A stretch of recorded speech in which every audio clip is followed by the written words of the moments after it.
as we appear to be getting closer and closer to actual negotiations between President Trump and Vladimir Putin over the Russia-Ukraine war and trying to bring that to an end. Everybody else is trying to get their 2 cents in there and trying to figure out what's going to happen and where their piece of the pie is. And unfortunately, there's a lots of different pies that seem to be coming into play that might not have been self-evident earlier on. And one of those is going to be some of the natural resources for Ukraine and how that figures in to any kind of end of war negotiations. First of all, we'll start off with the fact that we have to try and unpack a lot of this stuff today. Doug McGregor, CEO of Our Country, Our Choice, highly decorated combat veteran and expert on these kinds of matters in Russia, Ukraine. Doug, welcome back to the show. Sure. Good to be here. Well, listen, we got a lot to get to, so I want to jump right into it.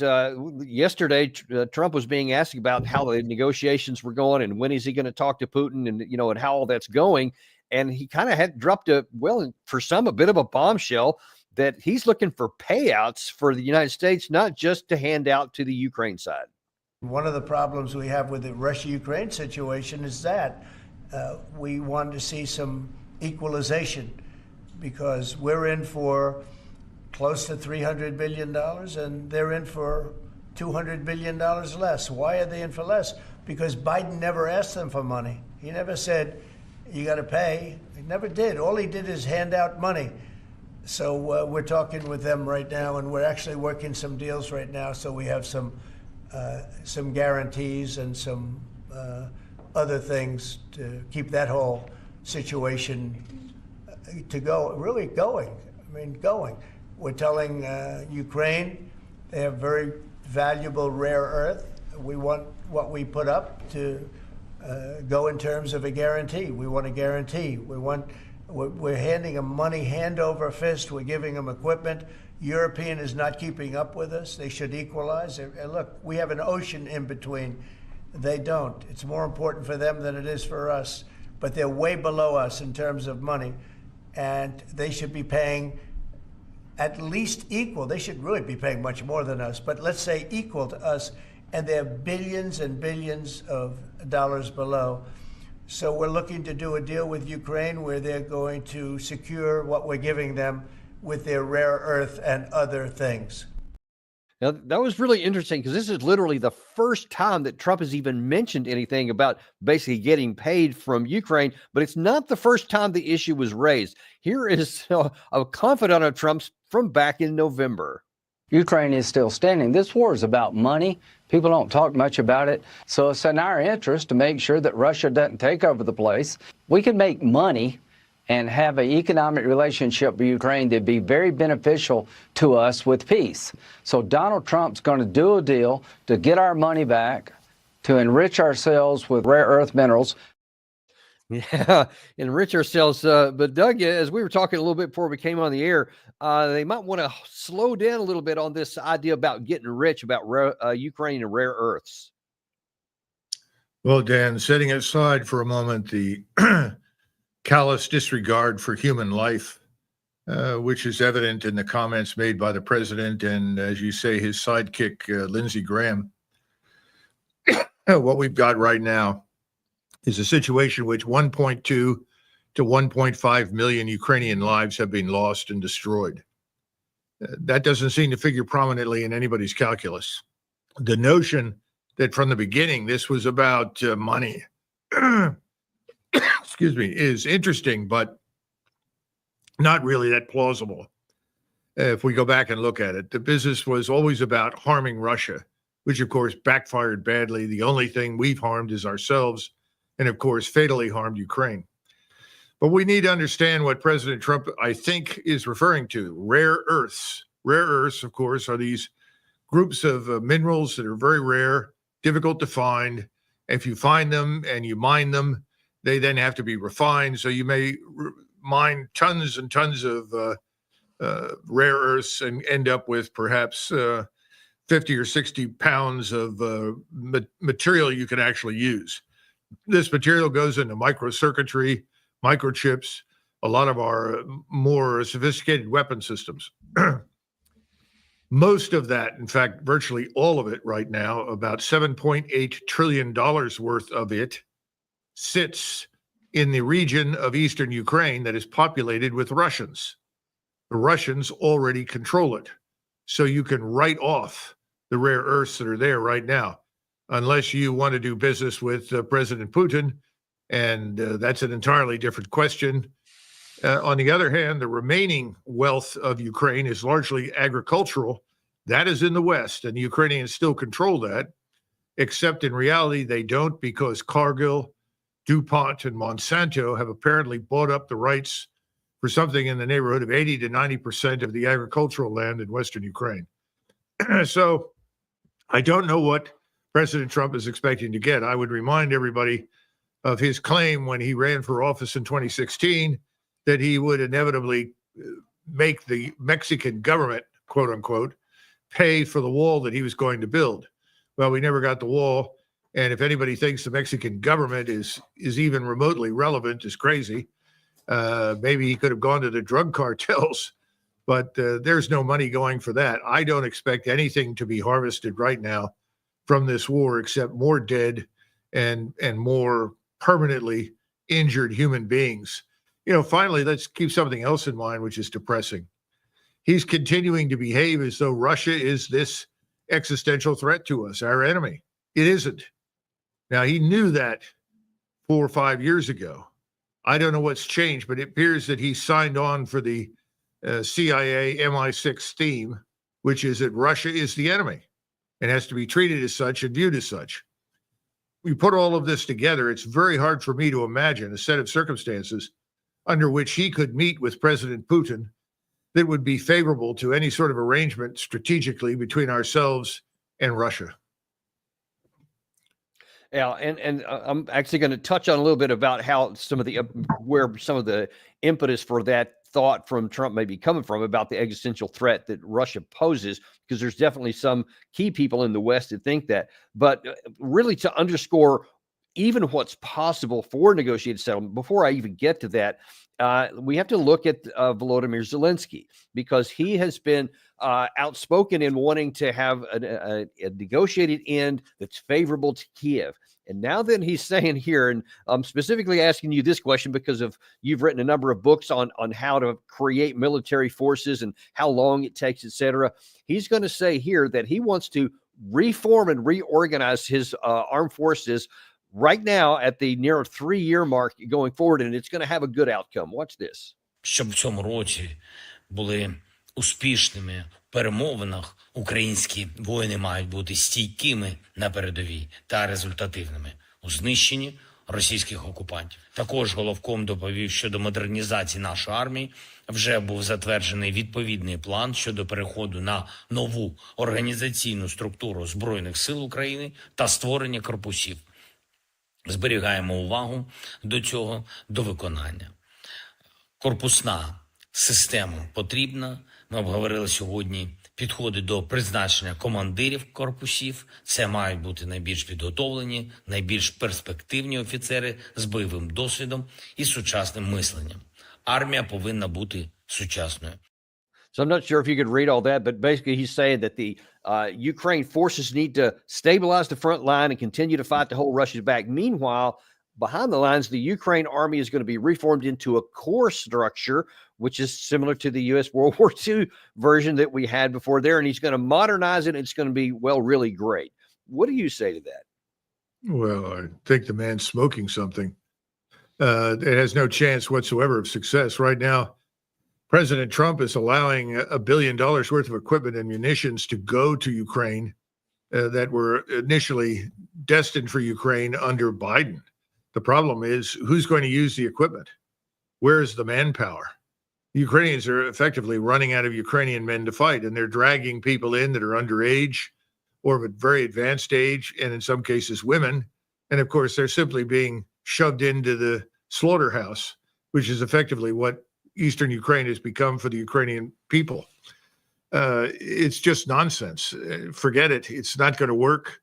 It takes on average 10 years from start to finish to take a military establishment, particularly a ground military establishment, and fundamentally change it.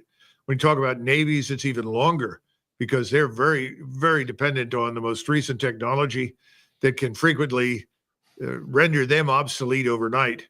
So I just think it's nonsense, but it's probably part of the larger money laundering scheme. People are proselytizing for this man and for what's happening there because it's a money-making machine. And we've talked about that before. We can talk about more of that now in Washington, D.C. Yeah, in fact, speaking of the money, that's also been in the news a lot lately, that Zelensky is claiming that $100 billion has just vanished into thin air. Here's how he put it. Я коли чую, і раніше чув, і сьогодні ми чуємо від Сполучених Штатів Америки, що Америка дала Україні сотні мільярдів, 177, якщо сказати більш точно. Така звучала точна цифра, яку підтримували або голосував Конгрес, тощо різні організації. Дивіться, я як президент воюючої країни вам говорю, ми отримали більше 75. Тобто 100 мільярдів з цих 177 або 200, говорять навіть деякі люди, ми ніколи не отримували. І це важливо. Бо ми говоримо про конкретні речі, бо ми отримали це не грошима, а зброєю. Ми зброєю отримали на 70 з чимось мільярдів. Є навчання, тренування, є додатковий транспорт, є не тільки ціну на зброю, були гуманітарні програми, соціальні тощо. Але коли говорять, що Україна під час війни отримала 200 мільярдів на підтримку армії тощо, це неправда. Я не знаю, де всі ці гроші. Yeah, again, I don't know if you could read that on the bottom of the screen there, but he said, Trump mentioned $200 billion that had been given. He said, but we've only gotten about half of that. And so I don't know where this other $100 billion is. And part of it may just be he doesn't understand where it's going. I'll always remember very, very vividly and angrily during the time when in late 2023, early 24, when the U.S. was, the Biden administration was trying to get the Congress to pass a $61 billion aid package for Ukraine. You had Mitch McConnell go on the Senate floor and enthusiastically say, hey, we need this passed, but most of this money is going to stay in the good old U.S. of A. and create American jobs and create stuff for the U.S. So it's not all going to him.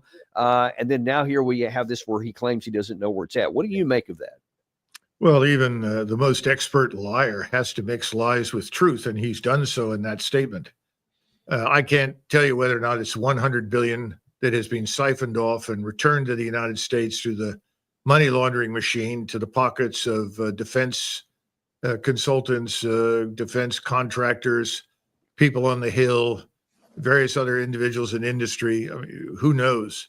That could easily be the case. But I do know that he's been paying himself roughly $11 million a month. And the man owns millions, could be tens of millions, maybe 100 million in real estate, homes and places in Europe and the United States. So this is a crook on the scale of Al Capone, who's killed more people than Al Capone ever imagined killing, and is even more shameless than Al Capone was with regard to contempt for the law and contempt for the truth. And we continue to feed him cash. The real question is, President Trump, what are you doing? This man is a total liar. You're never going to see that cash again. You're never going to see most of the equipment turn into anything of any real use.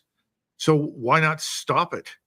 Cut your losses and get out. I don't understand why he refuses to do that. Yeah, and I don't either. I don't know, maybe because people are talking in his ear, maybe Lindsey Graham, and is convincing him. Who knows what he's getting right now in the intelligence briefings, what his aides are saying. I don't have any idea who those people even are on the inner circle, but this does seem to be a change in what Trump has previously said. So obviously somebody's got his ear and talking to him about some of these things. But I'm interested, because I've heard these comments about Zelensky having, villas and all this other kind of stuff in the past. Obviously, they deny them or so.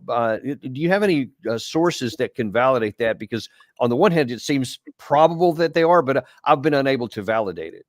Oh no, his wealth has been inventoried. I can send you material on that and articles that have been written about it.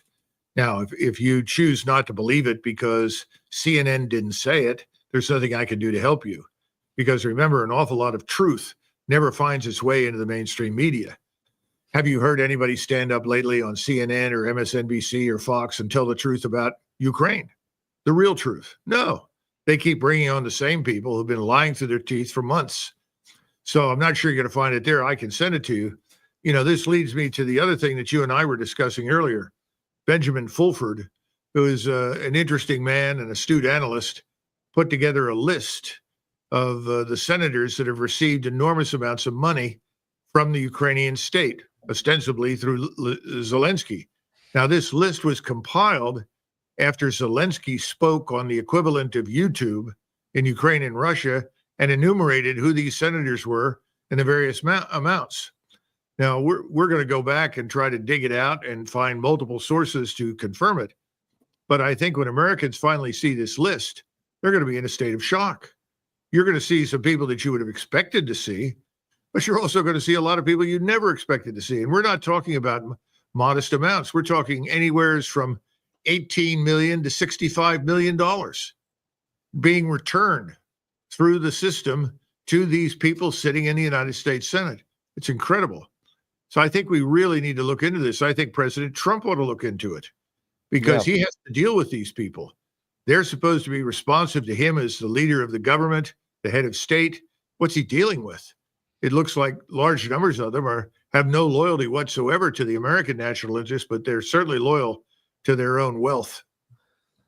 Well, I agree that needs to be researched and investigated to the full and put out in public if any of that is all even close to being true, because then that just deepens the issue that you raised at the very top of the show here, that it's just this callous disregard for life. And we've often kind of speculated on here and been frustrated about what in the world are these people doing, trying to expand and keep this war on life support, which can't possibly go anywhere and a positive outcome for either the Ukrainian people or the West, and yet it continues to. And if this stuff turns out to be true, then there's going to need to be some accounting of that, I think. Well, Dan, imagine how the Russian leadership feels when you have someone like Lindsey Graham, who I guess regards himself as some future or current warrior, which is absurd. He's an attorney on active duty, I guess, as a reservist. He even claimed to have served in the same unit with Tulsi Gabbard. I don't know. I haven't had a chance to ask Tulsi about that. But the bottom line is, when you're dealing with people like that who celebrate the loss of Russian life and insist that every Russian that's killed in this war by these Ukrainians is somehow or another a good thing. It's not, by the way. How would you respond to that as a Russian leader? I mean, that's like saying every time an American is killed in Vietnam or in Iraq or somewhere else, Russia benefits. We've never heard that from the Russians because they don't benefit from it. We don't benefit from the loss of Russian life. We don't benefit from the loss of Ukrainian life. This has all got to stop. We have to regain some sense of humanity, for God's sakes, and put aside all this other nonsense. And by the way, we have rare earths in the United States and Canada, North America. We can mine them. We can refine them. We have been lazy and we haven't done it. We need to get back into the business, and we need to build refineries, which are very expensive, but absolutely necessary. And it's going to be essential now because we're going to be more isolated than ever in the world from everyone who's fed up with us. Right. We've already been curtailed from some that are coming out of China already. And now then we've just physically lost access to even potentially mine the stuff in Russia, as you also talked, or in Ukraine, as you talked about, because Russia now has moved in militarily into those areas. But if we're hoping that anything comes to an end, that we get some sanity, we're not going to get any from the NATO senior leaders, because we had Mark Rutte yesterday has this really strange view on things. He's going to talk about this threat from Russia and how it's already expanding into the Western Europe for no good reason, apparently. Russian destabilization campaigns in allied countries are on the rise. They have targeted digital infrastructure, British officials, and even your National Health Service. Just last month, once again, you detected a Russian spy ship in British waters. And you made it clear to Moscow that such brazen acts were simply unacceptable. To stop these attacks once and for all, we need to up our game and make sure our deterrence leaves no room for doubt. We can do this by investing even more in defense. To put it in another way, to prevent war, we must spend more. So there it seems to come back to money again. We're not talking about keeping safe. We're talking about this alleged Russian threat, which I'm sure some of this sabotage in the West is probably legit, but there is a reason for it. Well, look, let's understand something. Rutte is part of that ruling political class in Europe and the United States that has risen up over the last 30 plus years.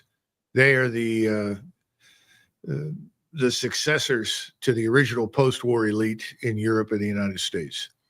They have built this globalist structure for self-enrichment, and they have adopted an ideology that is effectively designed to destroy the peoples, the nations, the cultures, the languages in which they live.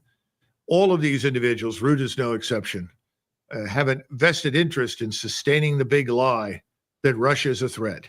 If he stands up and says, by the way, everyone who's preceded me in this office has lied to you, he's afraid of the chaos that will result.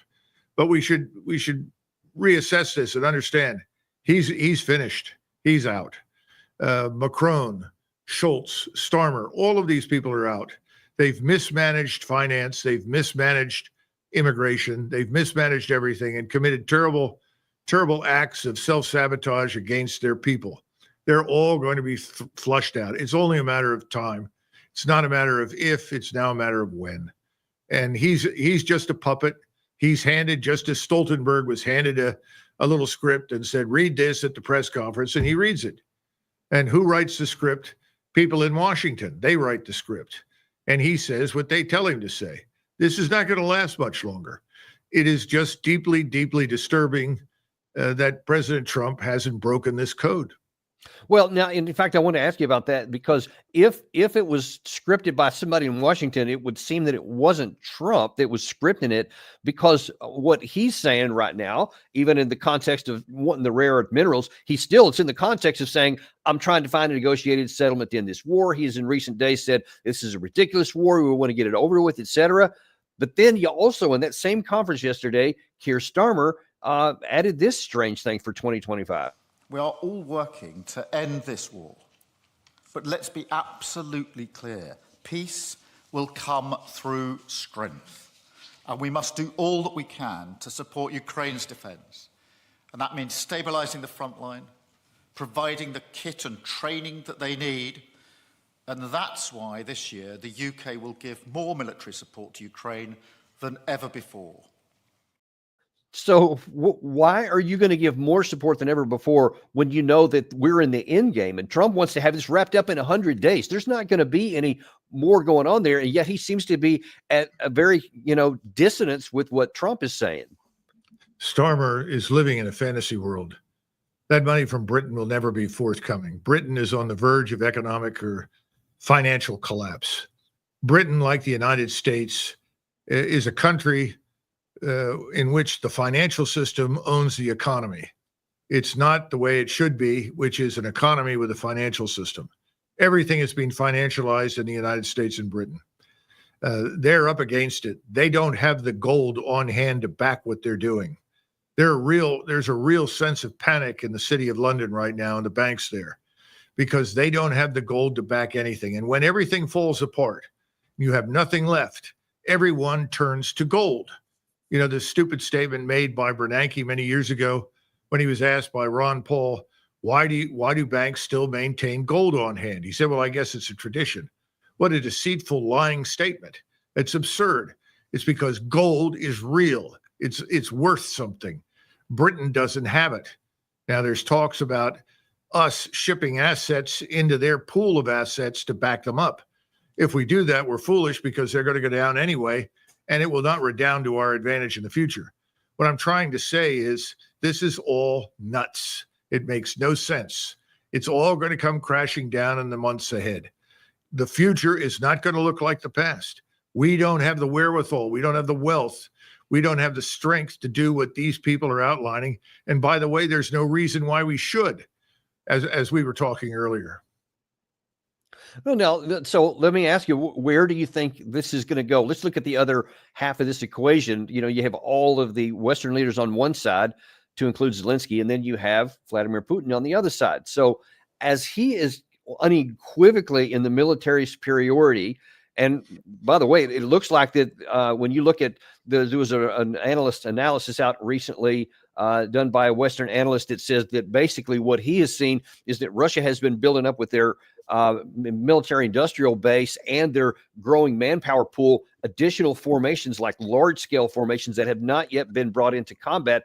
And at some point could come smashing into the lines. That hasn't happened yet. You and I've been talking. We thought that might have happened even a year ago, but it hasn't yet. It seems like the capacity genuinely is there. What do you think that the risk is that Putin says to Trump when they ever do talk, okay, here's my terms, or I'm going to unleash more force in here? How's that going to work out? Well, keep in mind what I just described happening in Britain is going to follow here. We're going to follow suit. We're headed into a very serious financial crisis, but it's going to strike Britain first and very hard. I suspect it will have a powerful impact on the continent with France and Germany and Italy. The point is, I don't think he has to do much, Dan. Everything's falling apart in the West. The banking system is not credible. The economies are fragile because we don't build anything that people want to buy.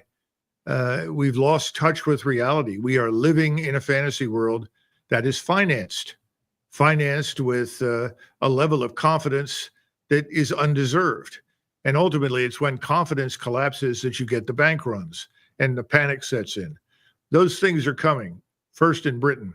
So I don't think President Putin has to do a great deal. Now, if he decides it's time to wrap this up and be done with it, I suppose he could do that at any given point in time. By the way, I know you've been watching what's happened in Kursk Oblast, where the Ukrainians sent in a force which was partially Ukrainian and also partially international, and they committed terrible atrocities up there, killing large numbers of Russian civilians.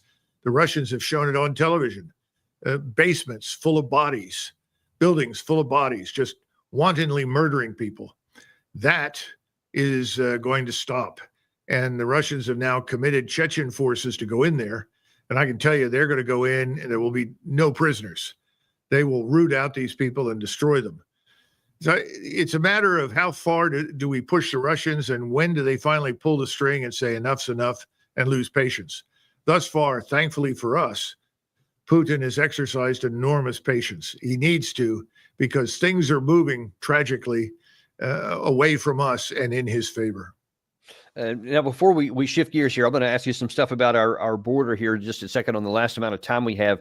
But what is your estimate of what is going to happen? Because right now, all American cameras are on Trump every day, and he keeps talking, and General Kellogg keeps going on TV talking about how great of a deal maker he is, and Russia's going to have to give up something, and Ukraine's going to have to give up something. Like there's some grand bargain here.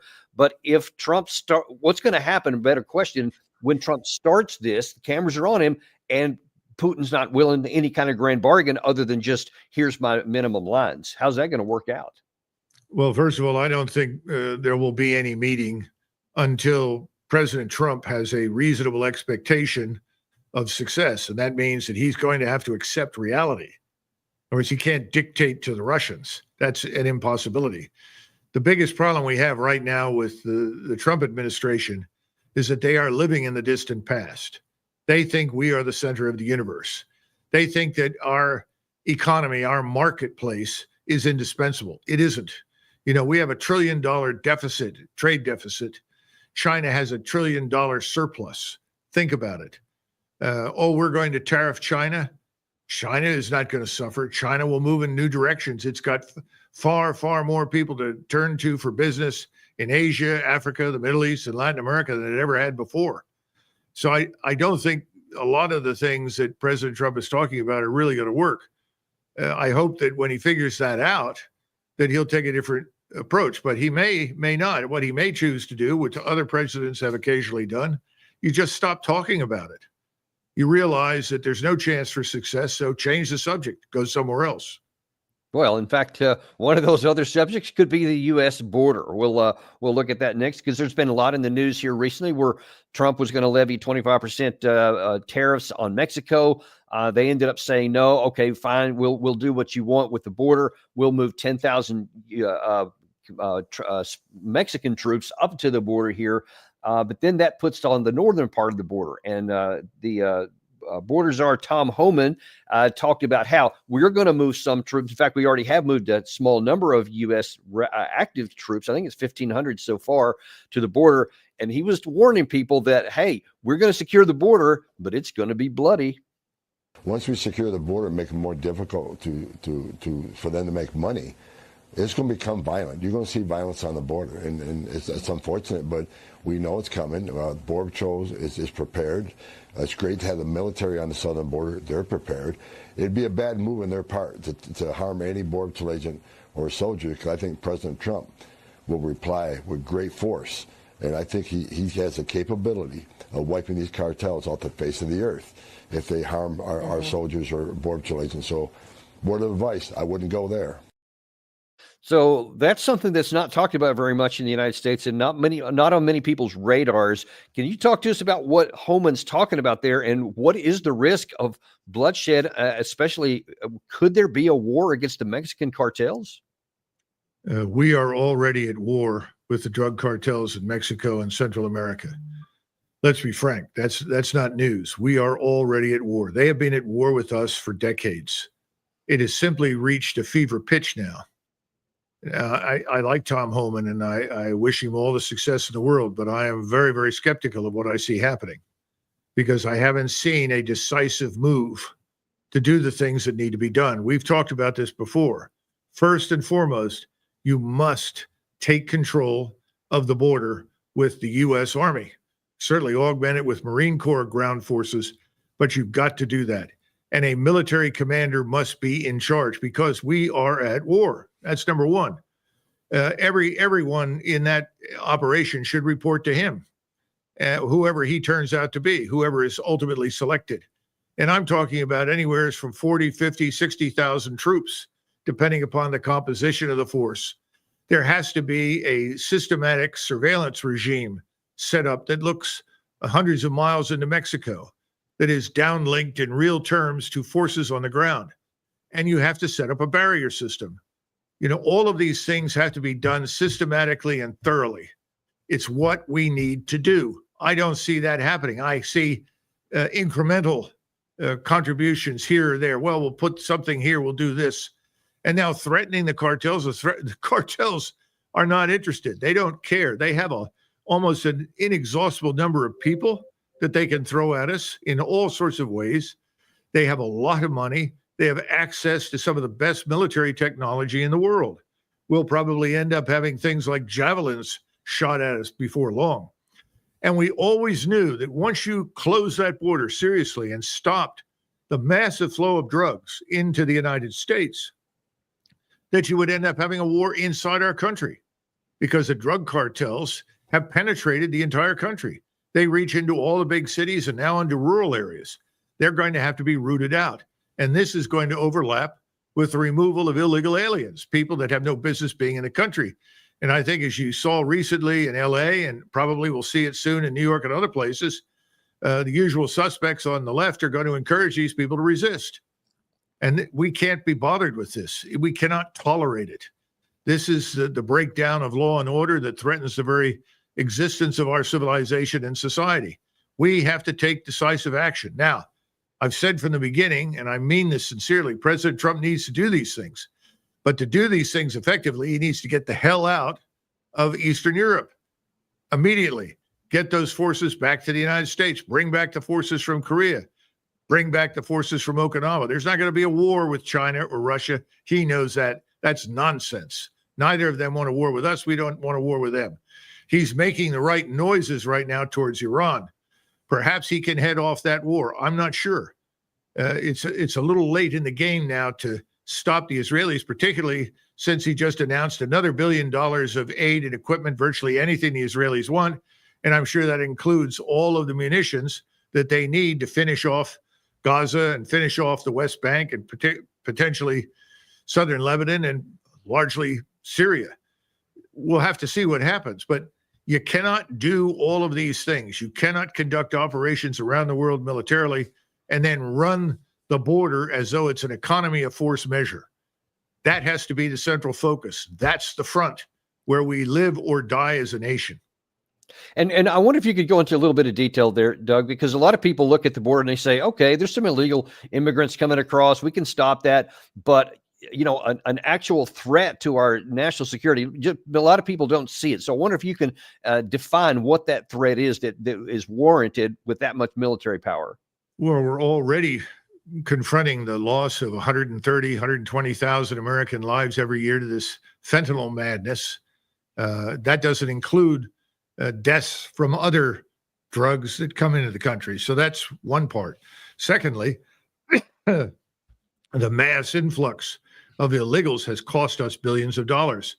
It's bankrupted our health system. It's an imposition, a burden on the educational system, which is in ruins in the United States.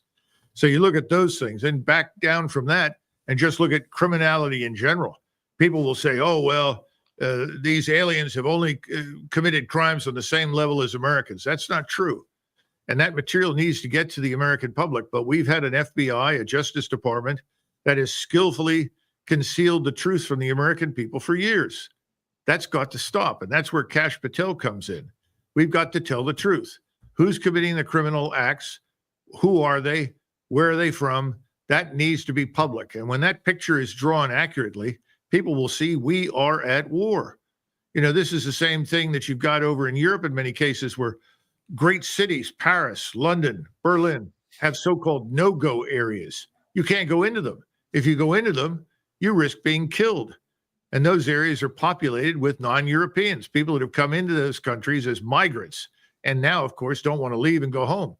We're going to have a similar problem in the United States. They will not want to leave. But if we don't address this as ferociously as I'm outlining, we may not make it as a country. And President Trump should make that his top priority. That's what has to come before everything else. And then finally, we need to start looking at the criticality of integrated air defenses, not just for the whole country. That's an impossibility, but we've got to get down there on the border. You know, we're now under attack with these drones. Our border patrolmen are, the military will be.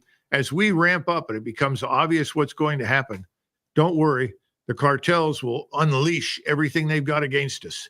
And they'll work very, very hard to buy as many politicians and as many local leaders and as many sheriffs as they can in an effort to defeat us. So this has got to be our main effort if we're going to survive. And in fact, I guess kind of toward that end, Tom Homewood continued on in that same interview, outlined some things that he's thinking how maybe we can coordinate things from the southern side of the border with the Mexicans. Do you trust the National Guard troops of Mexico that President Sheinbaum said she would put on the northern border? Well, we'll see. I mean, under Trump's first administration, they put military on their northern and southern border, and it had a great effect. You know, for decades, I've said many in the military, Mexican military, many in Mexican law enforcement are corrupt. And a lot of it's not by choice. Either you do what the cartels tell you to do, or they'll kill you and your family. So with our military on the border, their military on the border, the cartel's going to be hurting, which means this. When we secure the border, less fentanyl overdose deaths in the United States, less sex trafficking of women and children, less known suspected terrorists coming across that southern border. So it's a game changer, and President Trump's moving at lightning speed. And towards that end, he said he claims Trump's moving at lightning speed. You're suggesting that it's not 1,500, it's not going to even be a drop in the bucket, but you said 30, 40, 50,000. How would that change the military? I mean, we would probably have to build some kind of barracks or post along the southern border to house all these people, to keep them there that long, right? Well, that's what we did for 100 years, between 1846 and 1948. Go through Texas, Arizona, New Mexico, and California, and look at all the places that are called Fort something.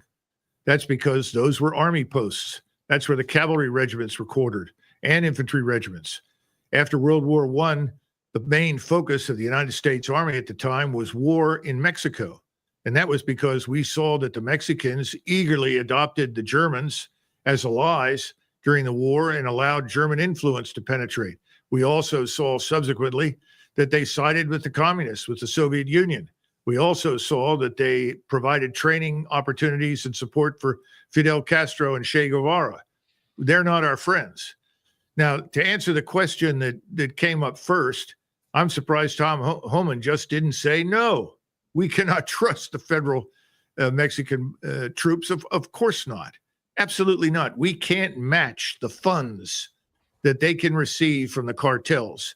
The Mexican government is a joke. Forget it. Anything they say is ludicrous nonsense. The cartels are in charge. They are the enemy.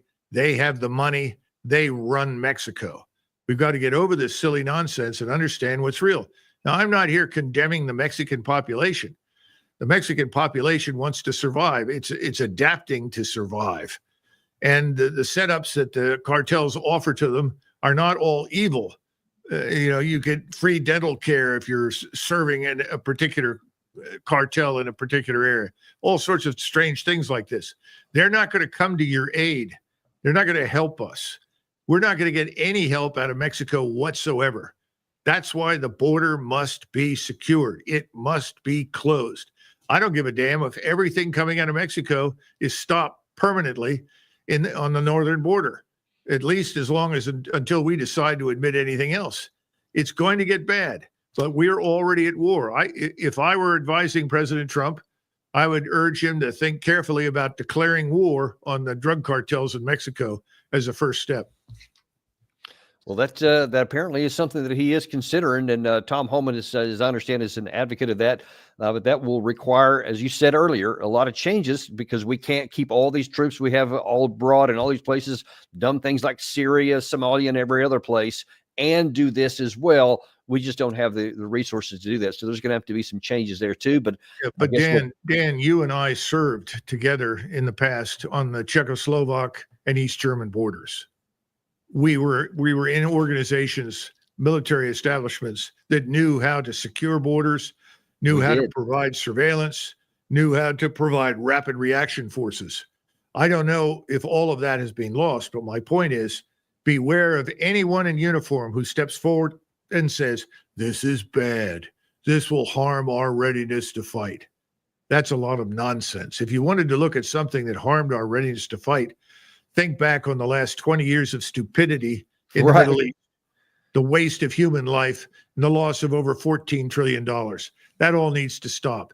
That's why we need to get out. We need to get out of Syria. We need to get out of the whole damn place once and for all. We're not going to fix it. So let's not try and get out of Eastern Europe. Yeah, the issue is just defend our country and our way of life. That's what we should do. Well, listen, Doug, we really appreciate this. Has been a pretty enlivening, lightning and lively engagement today, and stuff that I think, if you're right, it's going to start hitting the mainstream press at some point, whether anybody wants it to or not. So it's something that we have to address, and we appreciate you coming on and doing just that. Right. Thanks very much, Dan. All right. Thank you very much. And we also thank you guys for joining us today. As a reminder, we're on, we have podcasts as well. Larry Johnson's going to be here. Don't want to forget that. That's at 2 p.m. this afternoon. Larry's always got some great stuff to say with former CIA intel analyst. Also to remind you that we have a podcast as well. Some people can't watch on the video, but they love to listen. And so if you or your friends do podcasts, then by all means, let them know that Apple Podcasts, Spotify, Podcast Addict, everywhere you get your podcast, just type in Daniel Davis Deep Dive and you'll find us waiting there for you. In the meantime, thank you very much. Do like and subscribe on your way out if you haven't done that yet, so you can keep getting more good content like this, because we are unintimidated and uncompromised. We will bring you the truth that you need for your life, no matter what it is. Thank you very much. We'll see you this afternoon on Daniel Davis Deep Dive.